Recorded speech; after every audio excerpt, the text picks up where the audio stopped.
거룩한 이거잖아요. 거룩한 거룩한 이거 입을 발음을 하시라니까요. 자, 시작.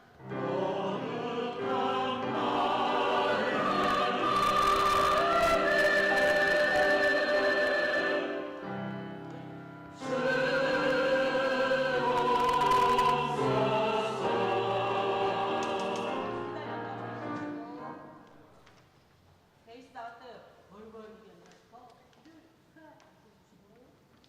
그 다음에 맨 처음 들어갈 때 전능은 세게 들어가셔야 돼요.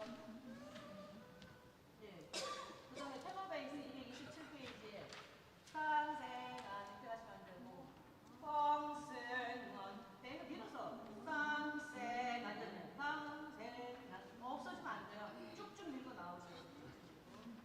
그거 한 번이라도 그게 소리가 딱 끊어지면 다 끊어진 것 같이 들리거든요. 그러니까 쭉쭉쭉 밀고 가시고 이거는 그렇게 하시면 돼요.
예배당 건축을 위한 공동기도를 다 함께 한 목소리로 드리겠습니다.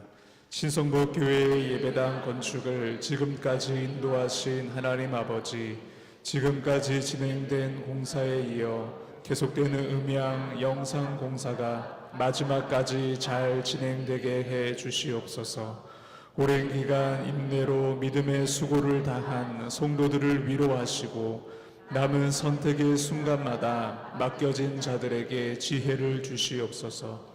준공과 입당을 준비하는 모든 과정에서 우리의 믿음도 함께 지어가게 하소서. 교회의 머릿돌이 되시는 예수님의 이름으로 기도합니다. 아멘.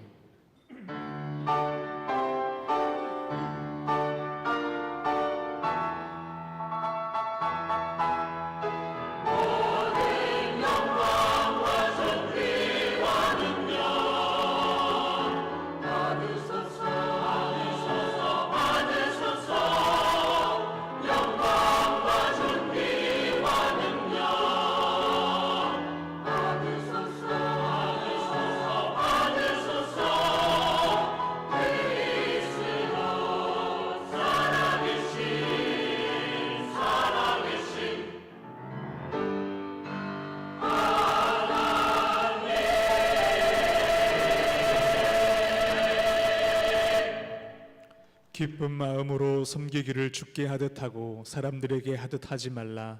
이는 각 사람이 무슨 선을 행하든지 종이나 자유인이나 주께로부터 그대로 받은 줄을 알미라. 아버지께 참되게 예배하는 자들은 영과 진리로 예배할 때가 오나니 곧 이때라.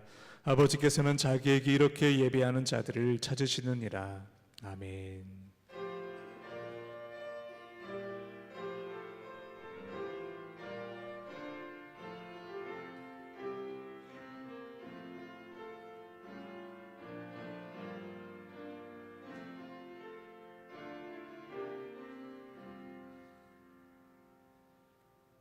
찬송가 66장을 부르겠습니다.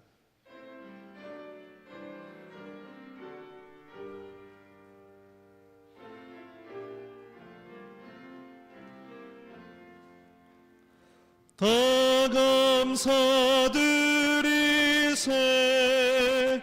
온 마음을 주께 바쳐 그 섭리 놀라워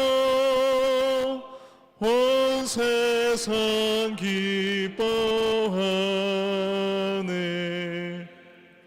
옛부터 주신 복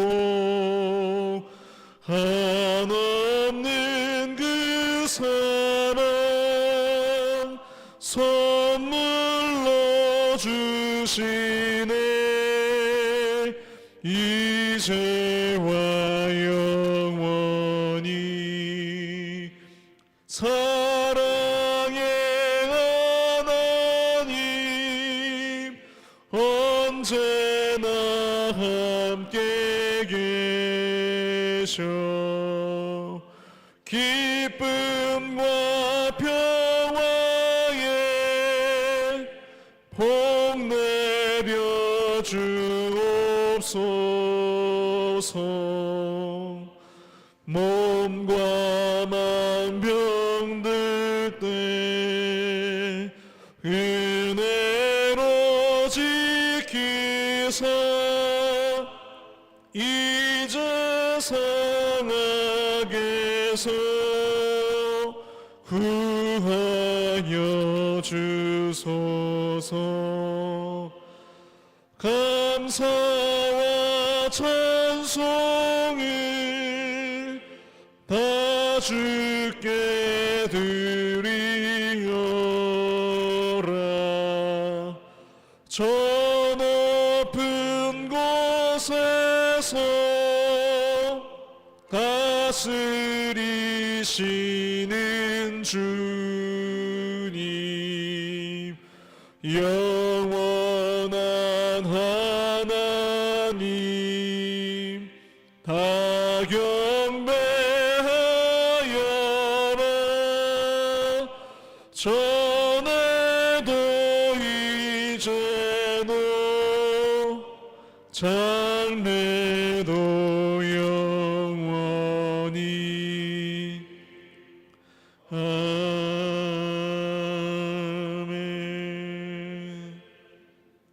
다 함께 참회의 기도를 드리겠습니다. 하나님 아버지, 이 시간 저희의 잘못을 고백합니다. 삶이 어렵고 힘든 사람들이 내 옆에 있어도 그들을 적극적으로 돕지 못했습니다. 으뜸이 되기를 좋아하며 다른 사람을 배격하고 결과에만 연연하여 올바른 방향으로 나아가지 못했습니다. 하나님을 알고 진리 안에 거한다고 하면서도 사랑과 격려를 실천하지 못하고 오히려 악을 행했습니다. 주님, 올바른 방향성을 가지고 하나님을 아는 사람답게 긍정을 선택하며 사랑과 격려를 통해 복음을 실천하게 하옵소서. 악한 것을 버리고 선한 것을 본받으며 삶의 모든 자리에서 하나님께 영광을 올려드리게 하옵소서. 선한 마음으로 말과 행동이 주님을 따르고 생명의 통로가 되는 신성북의 성도들이 되게 하여 주시옵소서. 지금은 하나님과 나만이 하는 죄를 생각하며 참회의 기도를 계속 드립니다.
그가 우리를 흑암의 권세에서 건져내사 그의 사랑의 아들의 나라로 옮기셨으니 그 아들 안에서 우리가 속량 곧 죄사함을 얻었도다. 이 말씀에 근거하여 우리의 죄를 한 목소리로 고백하오니 우리의 죄를 사하여 주옵소서. 주 예수 그리스도의 이름으로 기도하옵나이다. 아멘. 그러므로 이제 그리스도 예수 안에 있는 자에게는 결코 정죄함이 없나니 이는 그리스도 예수 안에 있는 생명의 성령의 법이 죄와 사망의 법에서 너를 해방하였습니다. 아멘. 사도신경으로 우리의 신앙을 고백하오니 나는 전능하신 아버지 하나님 천지의 창조주를 믿습니다. 나는 그의 유일하신 아들 우리 주 예수 그리스도를 믿습니다. 그는 성령으로 잉태되어 동정녀 마리아에게서 나시고 본디오 빌라도에게 고난을 받아 십자가에 못 박혀 죽으시고 장사된 지 사흘 만에 죽은 자 가운데서 다시 살아나셨으며 하늘에 오르시어 전능하신 아버지 하나님 우편에 앉아 계시다가 거기로부터 살아있는 자와 죽은 자를 심판하러 오십니다. 나는 성령을 믿으며 거룩한 공교회와 성도의 교제와 죄를 용서받는 것과 몸의 부활과 영생을 믿습니다. 아멘. 모두 자리에 앉으시기 바랍니다. 성신은 교동문 20번 시편 33편 말씀입니다.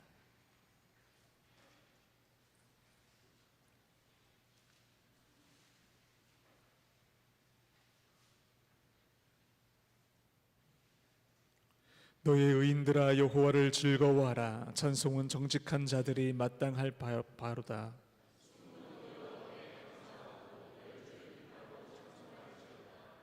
새 노래로 그를 노래하며 즐거운 소리로 아름답게 연주할지어다.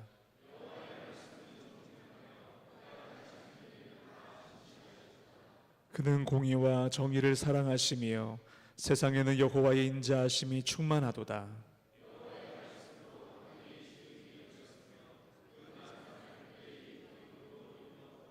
그가 바닷물을 모아 무더기같이 쌓으시며 깊은 물을 곳간에 두시도다.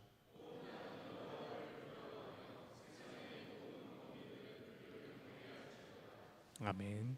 다 함께 찬송가 559장을 부르겠습니다.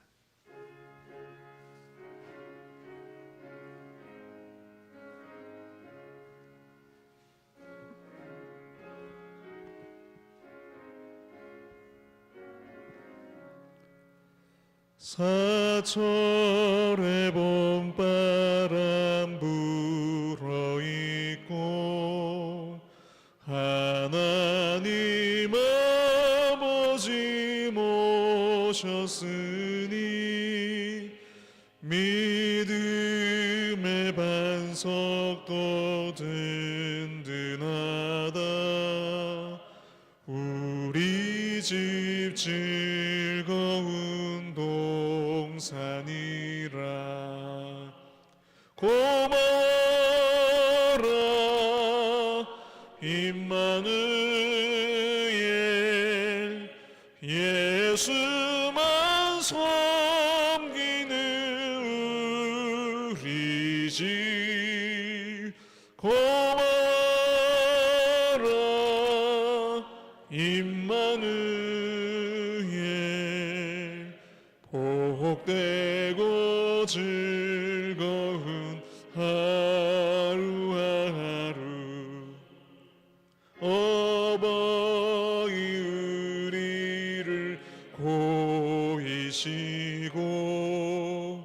동기들 사랑에 뭉쳐있고 기쁨과 서름도 같이 하니 한간의 조가도 천국이라. 고마워라 임마누엘, 예수만 섬기는 우리 집. 고마워라 임마누엘, 복되고 즐거운 하루하루. 아침과 저녁에 수고하여 다같이 일하는 온 식구가 한 상에 둘러서 먹고 마셔. 여기가 우리의 낙원이라. 고마워라 임마누엘, 예수만 섬기는 우리 집. 고마워라 임마누엘, 복되고 즐거운 하루하루.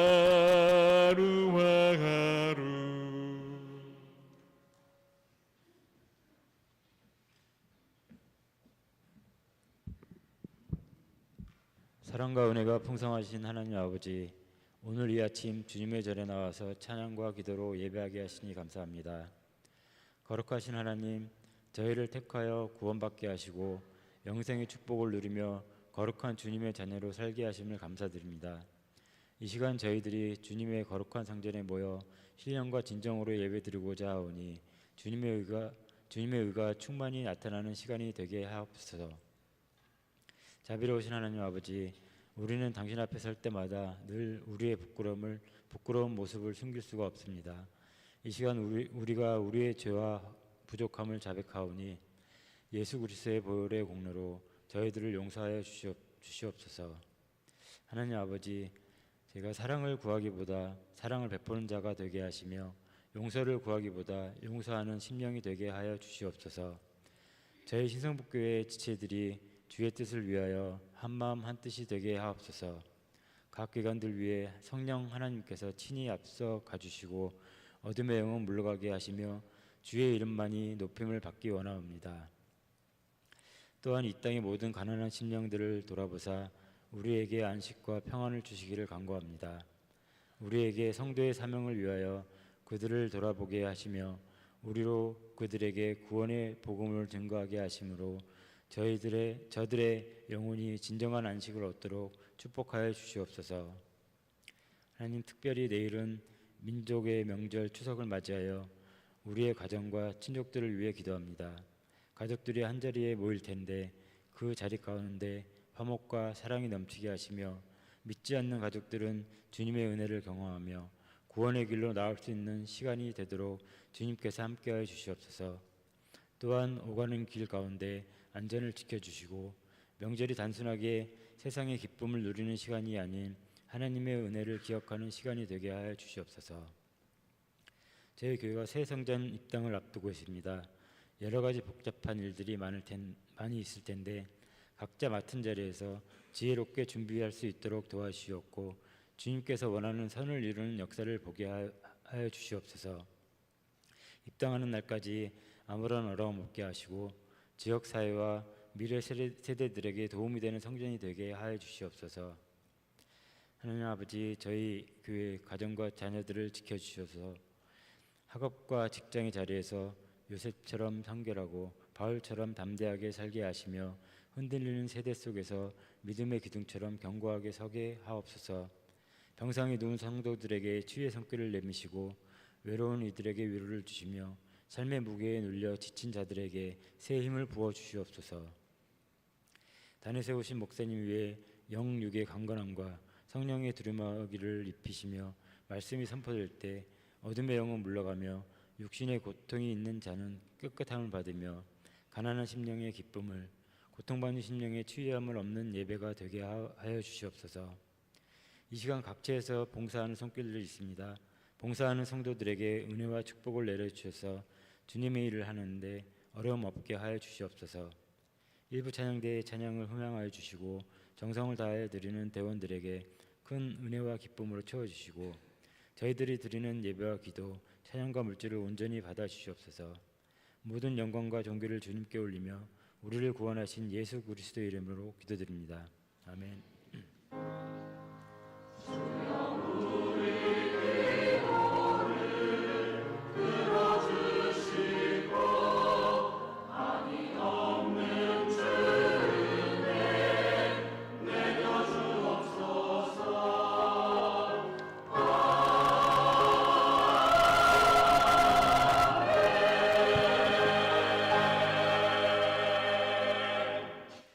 교회 소식을 전해드리겠습니다. 오늘 우리 교회에 처음 나오신 성도님들을 환영합니다.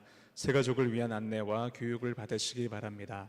다음 주일은 성례 주일입니다. 성찬식과 세례 입교식이 있습니다. 세례 입교 문답이 오늘 오전 10시 10분 한신대 휴게실에서 있습니다. 이번 주 수요 기도회에는 추석 명절 관계로 모이지 않습니다. 새벽 기도는 매일 모입니다. 추석 가정예배 순서지가 사무실에 준비되어 있습니다. 10월 중보기도 자료가 사무실에 비치되어 있습니다. 중보기도 원신자들은 사무실에서 수령하시기 바랍니다. 새 예배당 주차 시스템 자동 인식을 위해 성도님들의 차량 번호를 등록하여 주시기 바랍니다. 사무실로 신청하셔도 됩니다. 1-6구역 최순규 권사님, 1-18구역 권정림 집사님 입원하셨습니다. 위에서 기도해 주시기 바랍니다. 나머지 권고는 주보를 참고하시기 바랍니다. 이 시간 우리에게 주시는 하나님 말씀은 신약성경 골로새서 3장 18절로 25절 말씀입니다. 골로새서 3장 18절로 25절 말씀을 제가 받들어 읽습니다. 아내들아, 남편에게 복종하라. 이는 주 안에서 마땅하니라. 남편들아, 아내를 사랑하며 괴롭게 하지 말라. 자녀들아, 모든 일에 부모에게 순종하라. 이는 주 안에서 기쁘게 하는 것이니라. 아비들아, 너희 자녀를 노엽게 하지 말지니 낙심할까 함이라. 종들아, 모든 일에 육신의 상전들에게 순종하되 사람을 기쁘게 하는 자와 같이 눈가림만 하지 말고 오직 주를 두려워하여 성실한 마음으로 하라. 무슨 일을 하든지 마음을 다하여 주께 하듯 하고 사람에게 하듯 하지 말라. 이는 기업의 상을 주께 받을 줄 아나니 너희는 주 그리스도를 섬기느니라. 불의를 행하는 자는 불의의 보응을 받으리니 주는 사람을 외모로 취하심이 없느니라. 아멘. 하나님께서 이 말씀을 통해 우리에게 은혜 주시기를 원합니다.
추석 명절을 맞이해서 반가운 얼굴이 보이시기도 하고 계시던 분들이 사라지기도 하셨거든요. 우리 옆에 계신 분들과 함께 인사하겠습니다. 즐거운 추석 맞이하시기 바랍니다. 인사하겠습니다. 예, 비슷비슷하게 앉으셨는데 제가 이렇게 보면 보이거든요. 안 보이던 분들이 오시기도 했고 보이셨던 분들이 빠지시기도 했고, 아무쪼록 이 명절을 보내시면서 여러분들 마음속에 또 여러분들 가정에 하나님의 평안이 함께 하시기를 바랍니다. 지난주 수요 기도회 시간에 참석하셨던 분들은 아실 거예요. 제가 다른 사람의 빚을 탕감해 달라고, 빚을 받지 말아 달라고 부탁을 한다면 얼마까지 용서해 주실 수 있겠냐고 제가 대표로 기도자에게 물어본 적이 있습니다. 아마 그 질문 받은 기도자는 굉장히 당황스러우셨을 텐데요. 제가 돈 얘기를 했으니까요. 갑자기 목사가 돈 얘기를 하면서, 자, 제가 부탁합니다. 자, 그 A라고 하는 분의 빚이 얼마인데 그 빚을 그 채권자에게 안 받으실 수 있겠냐, 제발 부탁인데 좀 이 사람의 빚을 탕감해 줘라 라고 부탁을 한다면, 빌레몬서 설명하면서 제가 말씀드렸어요. 오네시모라고 하는 인물의 그 단점을 용서해 주라고 한다면 용서해 줄 수 있을까? 빌레몬이라고 하는 사람에게 바울이 정말 진지하게 쓴 편지거든요. 제발 좀 용서해 줘라, 그 사람 빚을 탕감해 줘라, 필요하면 내가 갚아줄게, 이러면서 얘기했던 그런 책이 바로 빌레몬서예요. 뭐지 하고 궁금해하시는 분들은 한번 읽어보셔도 좋아요. 아마 다른 분들은 속으로 무슨 생각을 하셨을지 궁금해요. 한 분에게, 저는 대표로 기도하셨던 분에게 질문을 드렸지만, 여러분들은 내가 목사에게 빚을 받지 말아라, 빚을 탕감해 줘라 라고 하는 부탁을 받으면 나는 얼마까지 탕감해 줄 용의가 있을까? 그런데 그 뒤로 제가 비슷하지만 다른 질문을 드렸습니다. 만약 예수님이 여러분에게 빚을 탕감하라고 요구하신다면 어떻게 대답하시겠습니까? 라고 하는 질문이었어요. 저는 그렇다고 치자고요. 에이, 목사님이 무슨 돈 얘기를 하고 그래. 에이, 목사님은 저한테 그런 얘기는 하지 마세요 하고 어떤 분은 대번에 거절하실 분도 계실 거고요. 어떤 분은 목사님 좀 조절합시다, 그건 너무 크고, 100만 원 얘기했더니 100만 원 너무 크고 좀 깎읍시다, 이러고 얘기하시는 분도 계셨어요. 목사의 부탁으로라도 얼마간은 용서해 주실 수 있는 여지는 있다고 생각합니다. 아닌가요? 하지만 예수님의 부탁이라고 한다면 여러분들은 그 결과는 달라지겠죠. 용서할 수 있는 범위가 제가 부탁드린 액수보다 훨씬 더 커지지 않겠습니까? 그러셔야 돼요. 하지만 예수님이 요청한다고 해도 여러분들이 용서해 주실 수 있는 범위가 무한대는 아닌 것 같더라고요. 제가 얘기하니까 목사님 좀 깎읍시다, 절충합시다, 우리 흔히 쓰는 말로 내고합시다, 이러고서는 반응하는 그런 경우들이 있었어요. 그건 너무 많고, 그 액수 전부는 너무 많고, 그 절반 정도면 받아들일만 하시다는 거예요. 예수님이 요청한다고 해서 여러분들이 뭔가 누군가에게서 받아야 할 빚을 전부 탕감해 주실 것 같지는 않더라고요. 제 느낌에 금액이 1억 이상 넘어가면 아마 예수님의 부탁이라고 해도 여러분들이 쉽지 않으셨겠다라는 생각을 했습니다. 이 자리에 계신 여러분, 여러분들은 얼마나 주님의 요청에 의해서 여러분들이 받으셔야 할 빚에 대해 얼마까지 용서해 주실 그런 마음의 여유가 있으신가요? 하지만 여기서 우리가 생각해야 할 중요한 전제가 있습니다. 예수님이 우리의 죄를, 저와 여러분들의 죄를, 지금까지 저지른 죄를 용서해 주셨잖아요. 우리 죄를 용서하시기 위해 십자가에 달리셨고, 우리는 그걸 그렇게 믿고 그게 사실이라고 고백하는 사람들이에요. 아닙니까? 주님은 십자가를 믿는 모두에게 영생을 주셨어요. 값없이 믿는 자에게 영생을 주셨어요. 우리가 돈 내고 영생을 받은 게 아니라 주님이 값없이 십자가에서 믿는 모든 자에게 영생을 주셨다고요. 믿으세요? 못 믿지 지금. 분위기 보면 찬양대만 믿고 여기는 지금 안 믿어요. 못 믿으시는 것 같아. 아니면 아멘 했다간 큰일 날 것 같아갖고 많이 어떻게 해야 될 것 같아서 선뜻 아멘을 못 하시는 것 같아요. 그게 값으로 계산할 수 있겠냐고요. 우리가 지금까지 저지른 죄를 예수 그리스도의 피공로로 용서받았다고 하는 것, 이게 값으로 매겨집니까? 영생을 돈으로 살 수 있나요? 죽을 죄인을 용서하시고 영생을 주신 주님의 부탁인데 우리가 그 부탁을 거절할 수 있겠습니까? 1억이 넘어도, 아니 여러분들에게 전 재산을 요구하신다 해도, 그걸 포기하라고 해도 주님 때문에라면 동의하고 순종해야지 않겠습니까?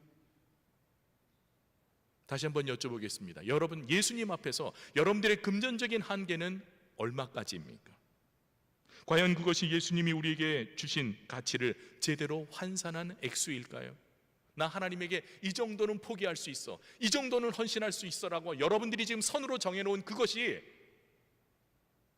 하나님이 우리들에게 주신 은혜에 대한 적정한 비용이겠냐는 거예요. 아니라면 여러분들은 여전히 하나님 앞에서 인색함을 발휘하고 계신 분들이에요. 하나님, 더 이상 나한테 요구하지 마세요. 난 여기까지, 더 나한테 요구하지 말라고 자기가 정해놓은 선 안에서 헌신의 범위를 머무르는 상태예요. 명절에 먼 길을 오고 가야 하는 성도들이 계십니다. 이 중에도 제가 보니까 멀리서 오신 분들, 정말 명절이라고 주일날 예배드리고 내려가시겠다고 예배에 참석하신 분들이 여러 분 계십니다. 이제 지방을 내려가시든 또 서울로 올라가든 막히는 길을 뻔히 알면서, 막힐 줄 알면서, 그러면서도 도로 위에 오랜 시간 머물러야 하는 성도들이 있습니다.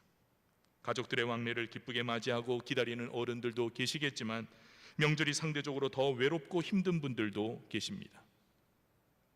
교회 식구나 남보다도 더 서먹서먹한 그런 가족관계도 있어요.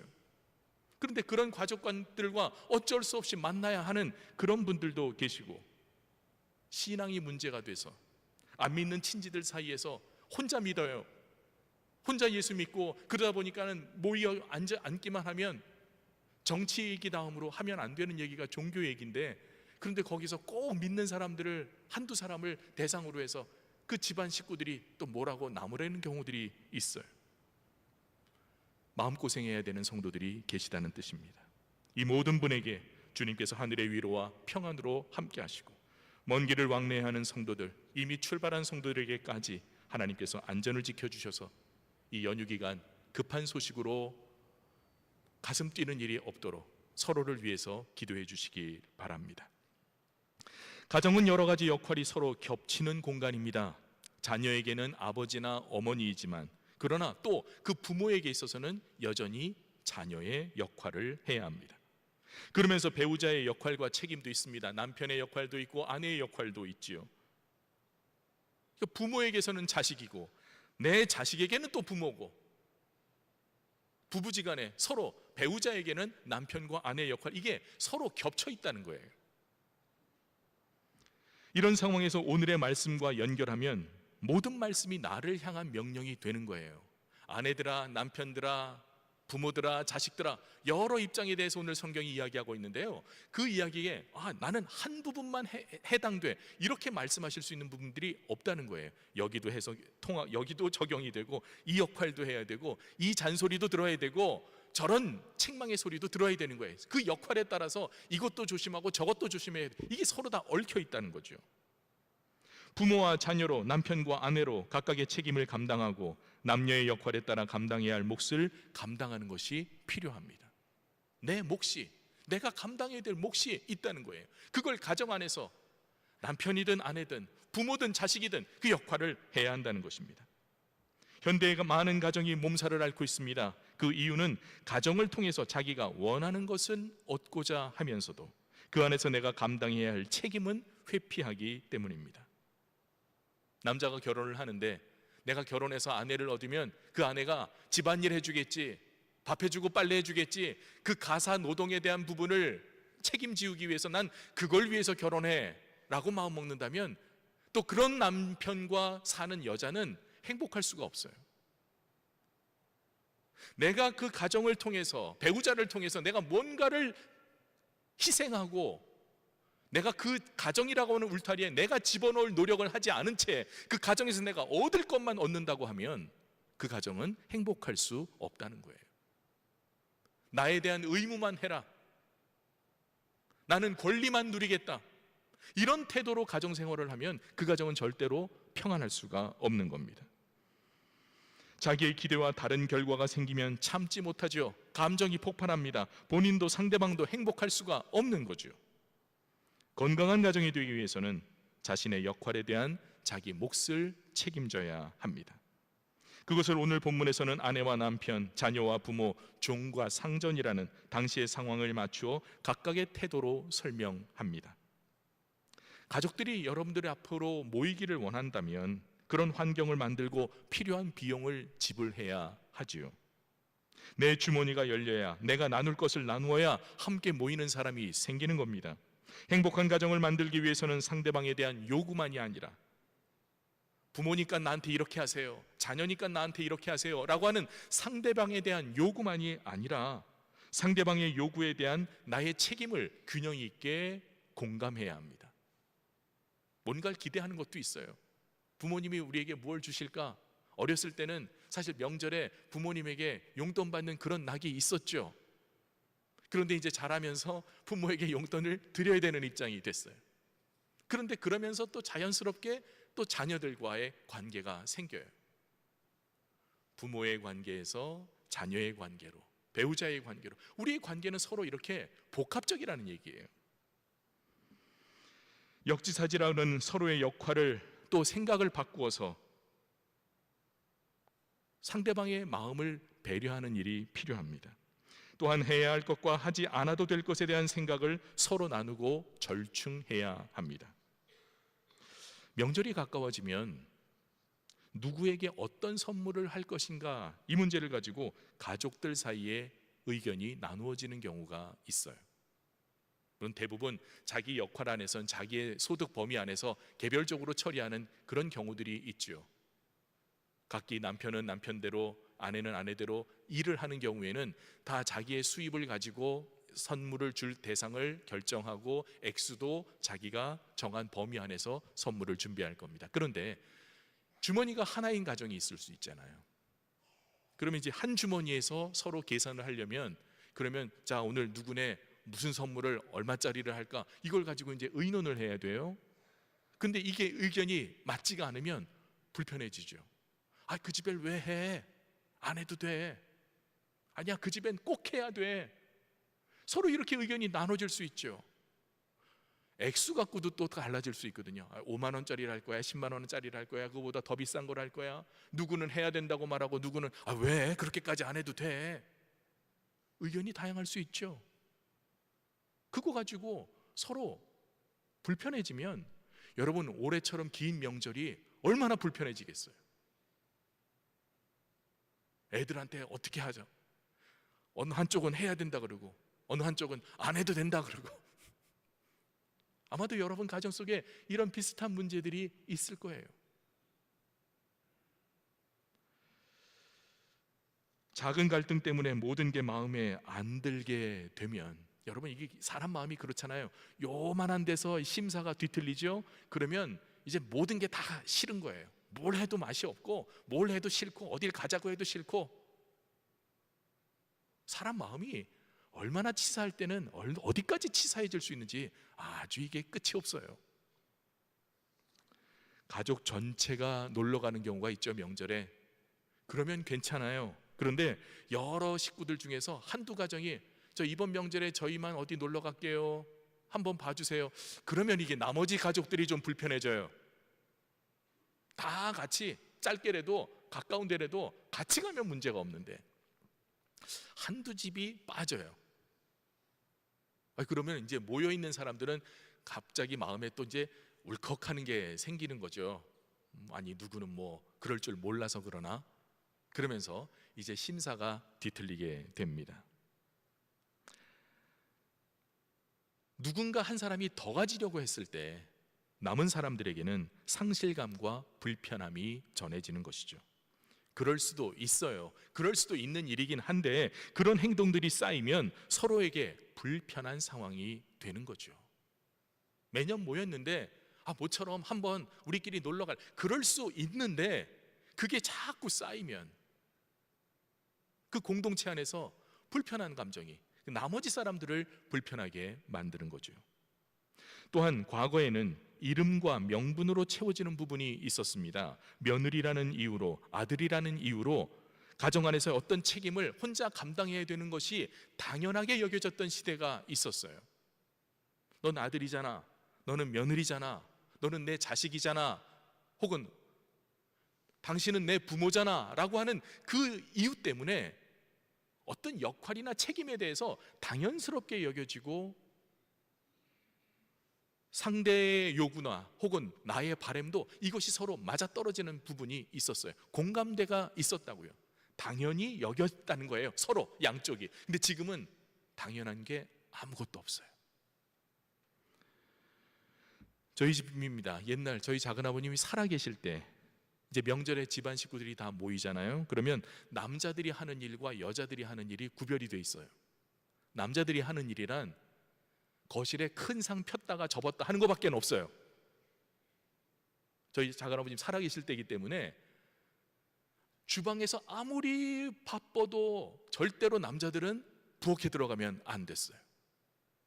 앉아서 작은아버님 말씀 듣고 같이 별로 재미도 없는 민속 씨름 TV 보고 그래야 됐어요. 그냥 그게 명절에 해야 되는 일이에요. 남자들끼리 소파에 앉아가지고 의자에 앉아서 그냥 TV 보고 그냥 얘기하고, 여자들은 뭐 전날부터 모여갖고 음식하느라고 그냥 하여튼 난리를 피우고. 그러면 여러분 뭐 비슷하시지 않을까요? 아침 잡숫고 간식 과일 깎아내놨는데 조금 있으면 또 점심 차려요. 점심 차리고 또 뭐 누구 오고 또 손님도 또 오고, 하루 종일 먹고 소화도 다 안 됐는데 계속 뭐가 이렇게 나와요. 근데 또 어르신들은 때 되면 잡숴야 돼.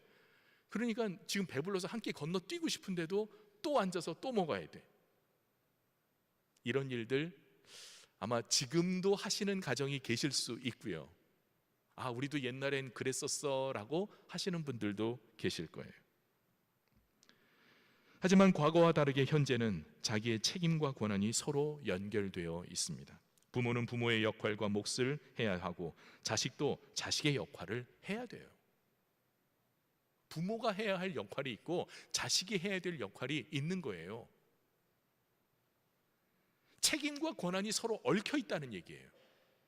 부모의 권한만 있고 자녀로서 받을 권한만 있는 이런 게 아니라, 부모는 부모대로 권한과 책임이 있고 자식도 자식대로의 권한과 책임이 있어요. 남편과 아내도 마찬가지예요.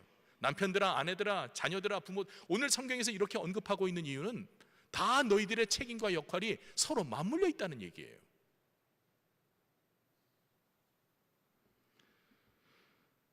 그리스도께서 교회의 머리가 되시기 때문에 온 교회가 주님의 명령에 순종하듯 아내가 남편에게 순종하라고 명령합니다. 오늘 본문에서도 아내가 남편의 말에 순종하는 것이 믿는 사람으로서 마땅한 일이다라고 강조하죠. 아마 그 부분 읽으실 때 많은 남성분들이 아멘 하셨을지도 몰라요. 평소에 안 하던 아멘을 아내들아 남편에게 순종해라 하는 이 말. 그래, 성경에 여기 이거 밑줄 쫙 오늘 저 아내한테 여기 봐라, 오늘 예배 시간에 이랬다고. 성경에 남편 말에 순종하라고 했다고 이렇게 밑줄 쳐가시는 분들이 혹시 계실지 몰라요. 그런데 문제는 남편의 의무와 책임도 있다는 거죠. 남편은 그리스도께서 교회를 사랑하시는 것처럼 아내를 사랑하고 괴롭게 하지 말라는 말씀을 감당해야 합니다. 초대교회 당시에요. 지금 이 성경이 기록됐을 시대는 지금부터 약 2000년 전이에요. 그때를 상황 돌이켜본다면 여성의 인권이 거의 인정받지 못하던 시기였잖아요.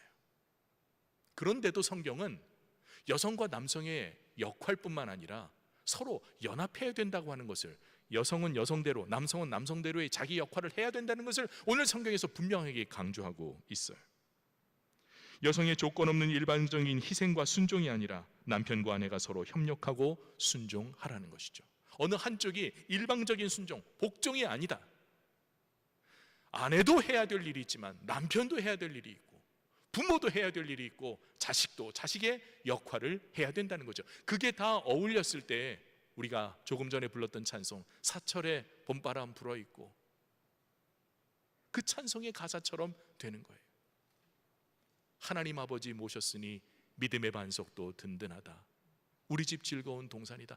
정말 여러분 그 찬송을 부를 때 그런 상황이 되신 가정들은 마음껏 하나님께 감사하겠지만 마음속으로 전 또 어떤 분이 걸리냐면 아유 그렇게 안 되는 가정들이 있잖아요. 믿음이 막 달라요. 생각이 달라요. 명절 때가 되면 더 불편한 일들이 생기는 그런 가정들, 혼자 믿는 분들, 저 뒤에 있는 추석 예배, 가정 예배 순서지 가정은 갔는데 명절 아침, 내일 아침에 꺼내서 우리 같이 예배 드리십시다. 이 얘기 못 꺼내는 분들이 또 얼마나 많겠냐고요. 그거 생각하면 우리 559장이 저는 누구에게는 감사의 고백이겠지만 누구에게는 참 불편하겠다. 그 찬송 부르는 게 너무 어렵겠다. 라는 그런 마음도 들어요.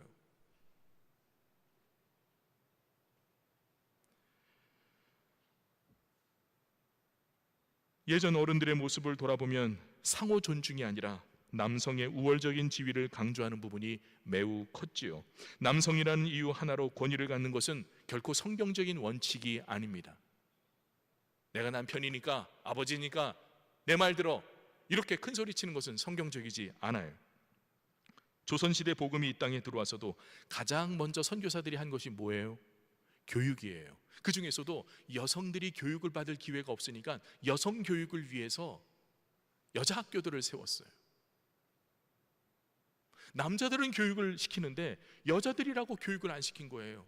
이건 문제가 있다. 선교사들이 와서 여성 학교 세웠어요. 대표적인 게 이화여대잖아요. 여성들을 위한 학교를 세우고 여성들을 계몽해야 되겠다.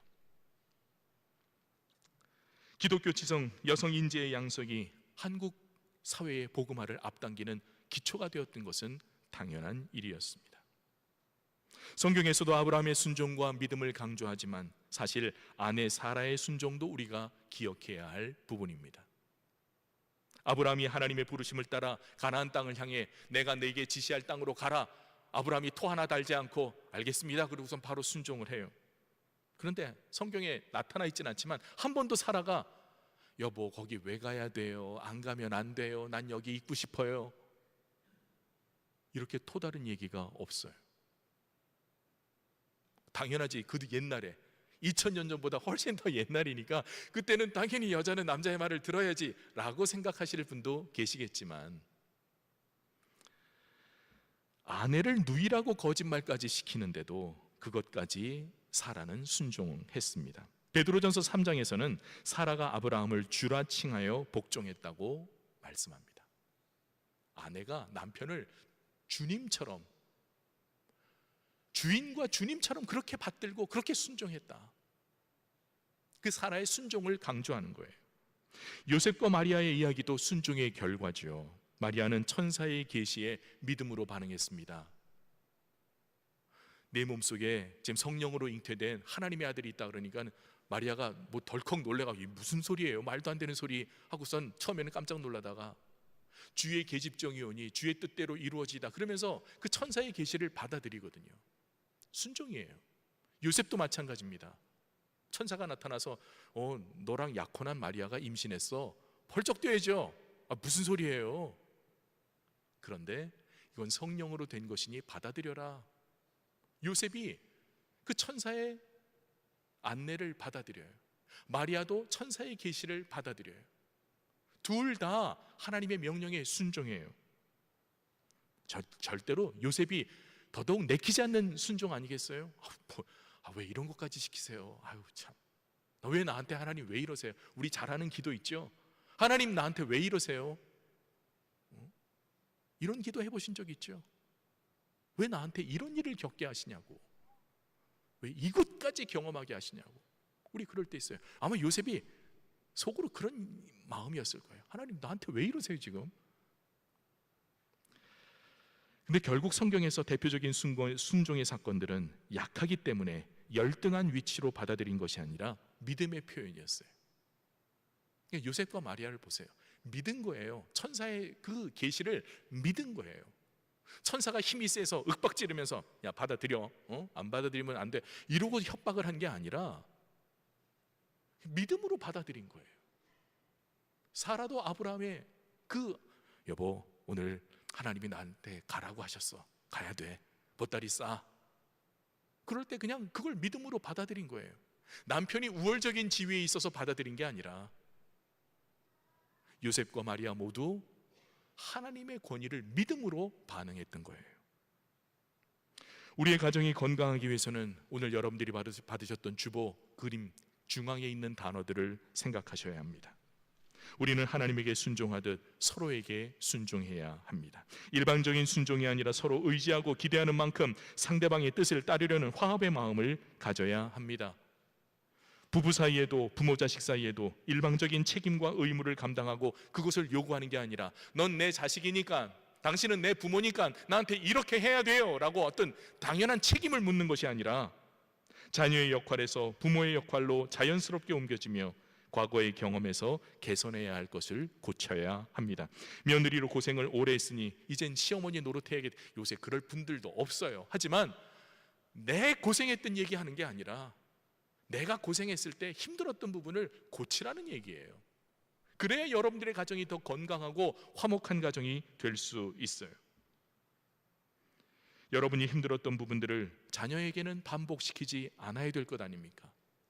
내 며느리, 내 사위에게 내가 힘들었던 일을 또다시 반복하게 시킬 수는 없는 것입니다. 우리는 궁극적인 하나님의 심판과 상을 바라봅니다.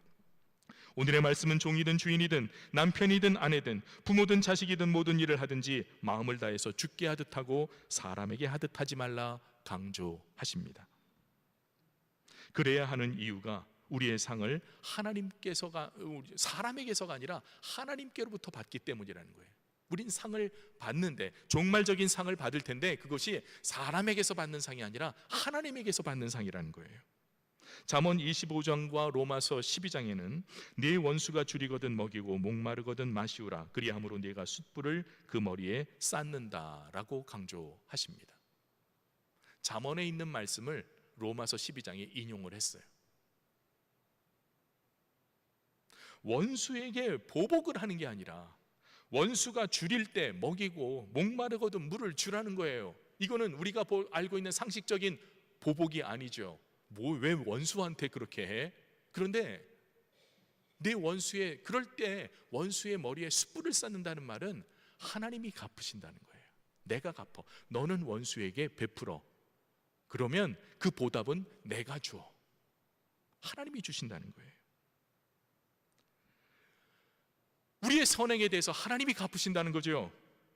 여러분이 힘든 상황에서 믿음 때문에 순종하고 감정적인 흥분을 자제하고 서로 사랑하기 위해서 노력하는 모든 것에 대해서 하나님의 칭찬과 상급이 있다는 거예요. 그걸 믿으라는 거죠. 하나님이 시키니까 무조건 받아들여가 아니에요. 그걸 믿으면 너는 받아들여라. 하늘의 상이 있음을 믿는다면 받아들여라. 우리는 믿음을 가진 사람뿐만 아니라 믿음 없는 사람들과도 함께 살아야 합니다. 믿는 사람이라고 해도 모두 같은 감정을 가질 수는 없죠. 그래서 가정이나 교회에서 우리는 각자의 자리에서 순종, 사랑, 감정의 다스림을 계속 실천해야 합니다.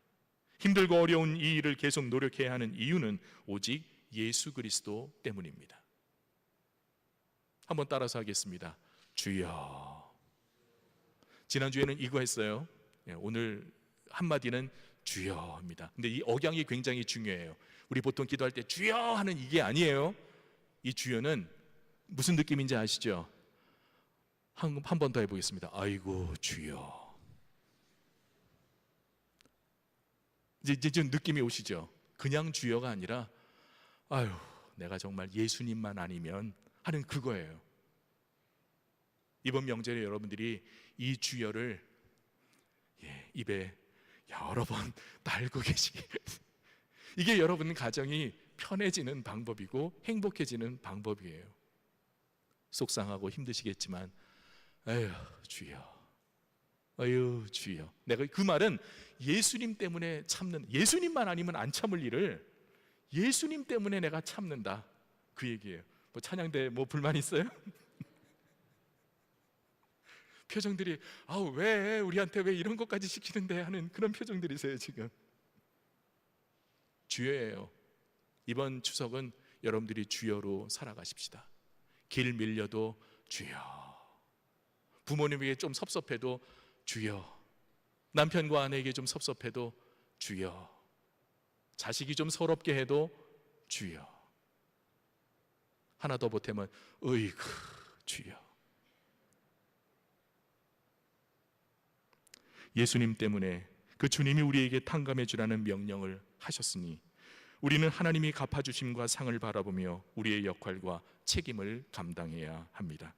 이번 추석, 분주한 명절이든 조용한 명절이든 여러분 삶에서 여러분 각자의 책임을 감당하며 하나님을 더욱 바라보고 의지하는 신성북의 성도들이 되시기를 주님의 이름으로 축원합니다.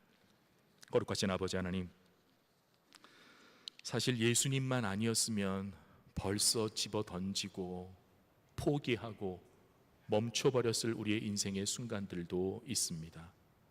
그러나 주님, 우리가 예수님 때문에 여기까지 왔습니다.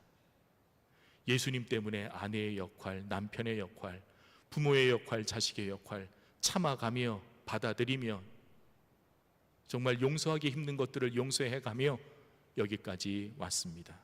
간절히 간구하오니 오늘도 예수님 때문에, 다른 이유가 아니라 예수님 때문에 우리가 감당해야 될 책임을 끝까지 감당하게 하옵소서.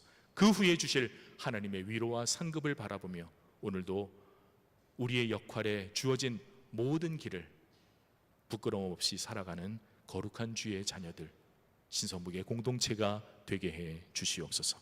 예수 그리스도의 이름으로 간절히 기도드리옵나이다. 아멘.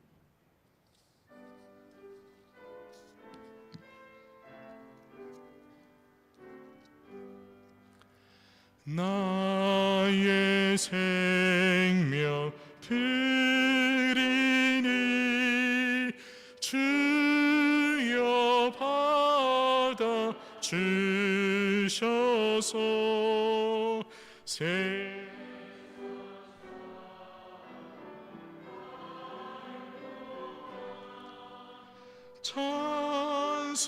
찬송하게 하소서.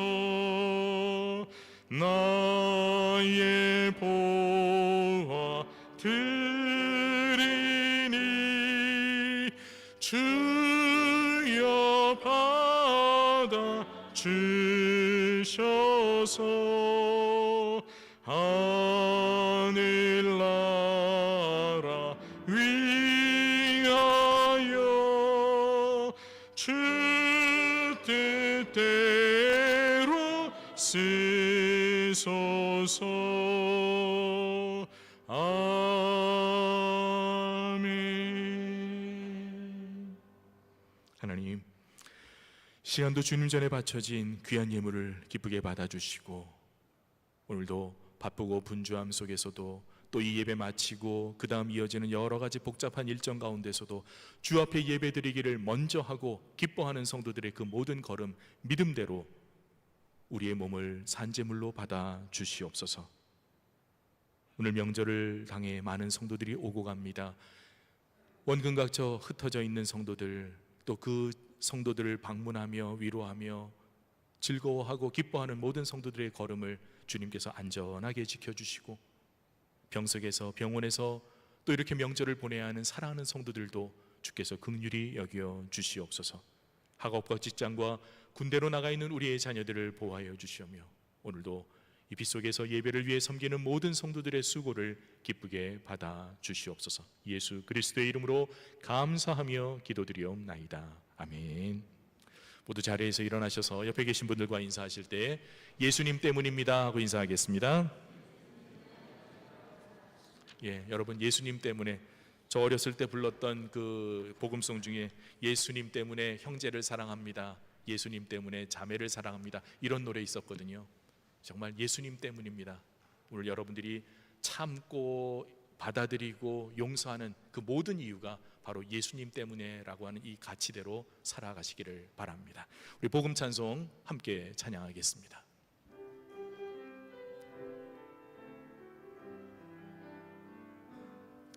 내는 주의 영광을 보내 우리 가운데 계신 주님 그 빛난 영광 온 하늘 덮고 그 찬송 온 땅 가득해 내는 주의 영광을 보내 찬송 가운데 서신 주님의 얼굴은 온 세상 향하네 권능의 팔을 드셨네 주의 영광 이곳에 가득해 우린 선의 주님과 함께 찬양하며 우리는 전진하리 모든 열방 주 볼 때까지 한 번 더 찬양합니다. 내는 주의 영광을 보내 우리 가운데 계신 주님 그 빛난 영광 온 하늘 덮고 그 찬송 온 땅 가득해 내는 주의 영광을 보내 찬송 가운데 서신 주님의 얼굴은 온 세상 향하네 권능의 팔을 드셨네 주의 영광 이곳에 가득해 우린 선의 주님과 함께 찬양하며 우리는 전진하리 모든 열방 주 볼 때 주의 영광 이곳에 주의 영광 이곳에 가득해 우린 선의 주님과 함께 찬양하며 우리는 전진하리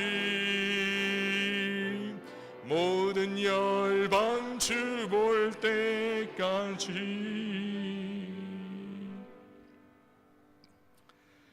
지금은 구주 예수 그리스도의 은혜와 하나님 아버지의 무한하신 사랑과 성령의 감화 감동 교통하심이 예수님 때문에 사랑하고 예수님 때문에 순종하고 예수님 때문에 우리의 북받치는 감정까지도 절제하기로 다짐하는 신성북의 모든 주의 자녀들 머리 위에 저들의 가정과 삶의 자리 위에 이 나라와 민족의 역사와 세계 선교 현장 가운데 영원토록 함께하옵시기를 간절히 축원하옵나이다. 아멘.